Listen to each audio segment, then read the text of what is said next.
ମୋ ବୋଉକୁ କ୍ୟାନ୍ସର ହେଇଛି, ମୁଁ ସାହାଯ୍ୟ ମାଗୁଛି, ମୋତେ କିଛି ଦିଅ। କର୍କଟ ରୋଗରେ ପୀଡ଼ିତ ବୋହୁର ଚିକିତ୍ସା ପାଇଁ ଗାଁ ଗାଁ ବୁଲି ଭିକ୍ଷା ମାଗୁଛନ୍ତି ଶ୍ୱଶୁର। ଏଭଳି ଘଟଣା ଦେଖିବାକୁ ମିଳିଛି ସୁର ଅଞ୍ଚଳରେ। ବାଲେଶ୍ୱର ଜିଲ୍ଲା ସୁର ବ୍ଲକ ଅନନ୍ତପୁର ପଞ୍ଚାୟତ ଜେନାସାହିର ପ୍ରଭାକର ଜେନା ବୟସର ଅପରାହ୍ନରେ ବି ନିଜ ବୋହୂକୁ ସୁସ୍ଥ କରିବା ପାଇଁ ଆଜି ଗାଁ ଗାଁ ବୁଲି ଭିକ୍ଷା ମାଗୁଛନ୍ତି।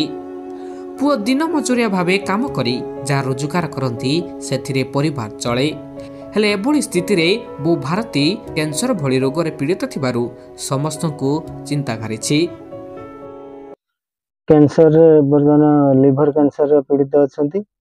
ତାଙ୍କୁ ମେଡ଼ିକାଲ ଗାଁ ଗଣ୍ଡାରୁ ମାଗି ଯାଚିକି ନେଇ ମେଡ଼ିକାଲ ଟ୍ରିଟମେଣ୍ଟ କରୁଛି। କେତେ ବର୍ଷ ହେଲାଣି? ଆଜିକି 3 ବର୍ଷ ହେଲା ଏମିତି ମାନେ ରୋଗଟା ଏବେ ଜଣା ପଡ଼ିଲା, କିନ୍ତୁ ରୋଗଟା 3 ବର୍ଷ ହେଲା ଆରମ୍ଭ ହେଲାଣି।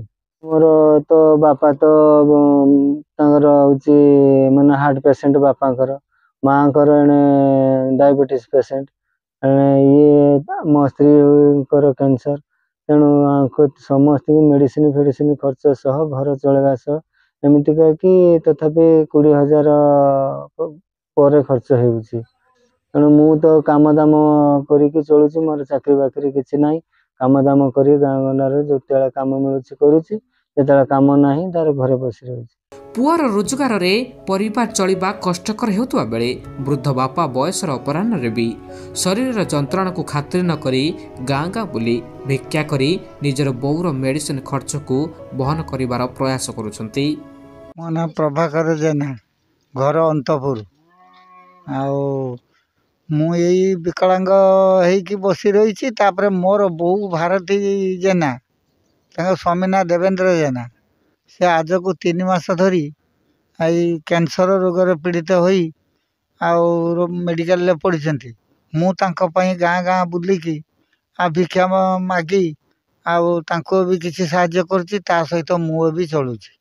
ଆଉ ତେଣୁ ମୁଁ ଚାହୁଁଛି ସରକାରଙ୍କ ତରଫରୁ ବା ଓଡ଼ିଶାବାସୀଙ୍କୁ ମୁଁ ବିନମ୍ର ଅନୁରୋଧ କରୁଛି, ଆପଣମାନେ ଯଦି ଟଙ୍କେ ଟଙ୍କେ କରି ଯାହା କିଛି ସାହାଯ୍ୟ ଦେଲେ ଆଉ ମୋ ବୋଉଟି ରୋଗ ମୁକ୍ତ ହେବ ବୋଲି ମୋର ଆଶା। ଏପଟେ ସ୍ୱାମୀ ସ୍ତ୍ରୀକୁ ମାସକୁ 2 ଥର କେମୋ ପାଇଁ କଟକ ମେଡିକାଲକୁ ନେଉଛନ୍ତି।